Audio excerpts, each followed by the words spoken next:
കൃപാവരങ്ങൾ part number 1. 1 കൊരിന്ത്യർ 12 അധ്യായത്തിൻ്റെ 1 വാക്യത്തിൽ, സഹോദരന്മാരെ, ആത്മീക വരങ്ങളെക്കുറിച്ച് നിങ്ങൾ അറിവില്ലാതിരിക്കരുത് എന്ന് അപ്പോസ്തലനായിരിക്കുന്ന പൗലോസ് ഓർമ്മപ്പെടുത്തുന്നു. ആത്മീക വരങ്ങളെക്കുറിച്ച് ഓരോ ദൈവമക്കളും അറിവുള്ളവരായിരിക്കണമെന്ന് ദൈവം ആഗ്രഹിക്കുന്നു എന്നാണ് ഈ വാക്യത്തിൽ നിന്ന് മനസ്സിലാക്കേണ്ടത്.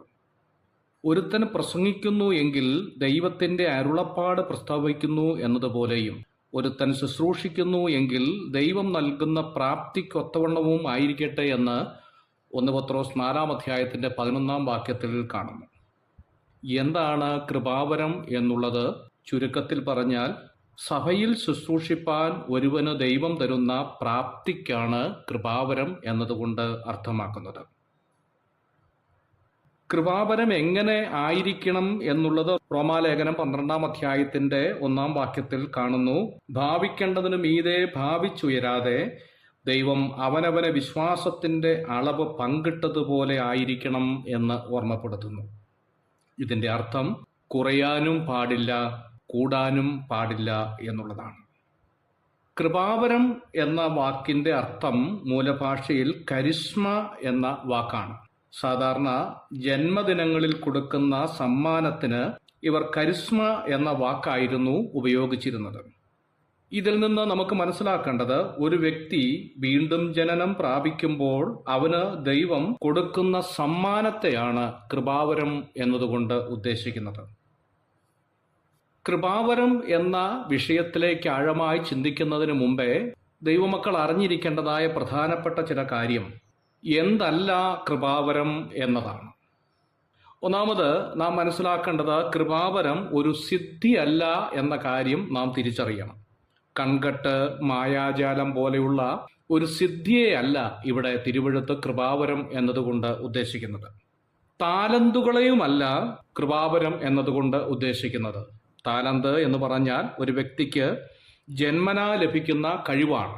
പാടാനും പ്രസംഗിക്കാനും ഒക്കെയുള്ള ജന്മനാ ഉള്ള കഴിവ് ചിലർക്ക് കാണുന്നുണ്ട്.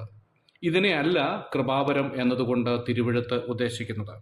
ആർജിത കഴിവിനെയുമല്ല കൃപാവരം എന്നതുകൊണ്ട് ഉദ്ദേശിക്കുന്നത്.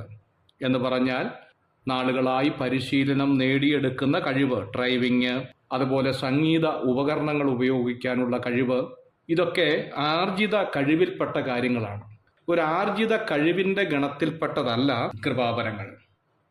2 തിമോത്തിയോസ് 1 അധ്യായത്തിൻ്റെ 6 വാക്യത്തിൽ നാം വായിക്കുന്നു, അതുകൊണ്ട് എൻ്റെ കൈവെപ്പിനാൽ നിന്നിലുള്ള ദൈവത്തിൻ്റെ കൃപാവരം ജ്വലിപ്പിക്കണം എന്ന് കാണും.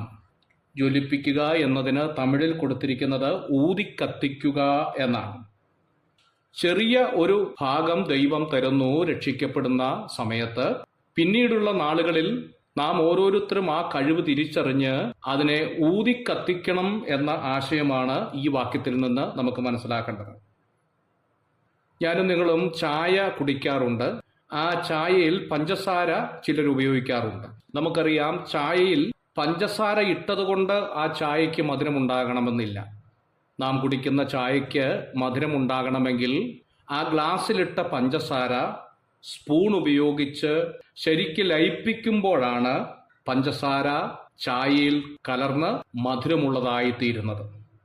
ഇതുപോലെ ദിനംതോറും നാം അതിനെ ജ്വലിപ്പിക്കുക, ഊതിക്കത്തിക്കുക, ലയിപ്പിക്കുക എന്നുള്ളതാണ് ദൈവവചനത്തിൽ നിന്ന് നമ്മോട് ഉദ്ദേശിക്കുന്നത്.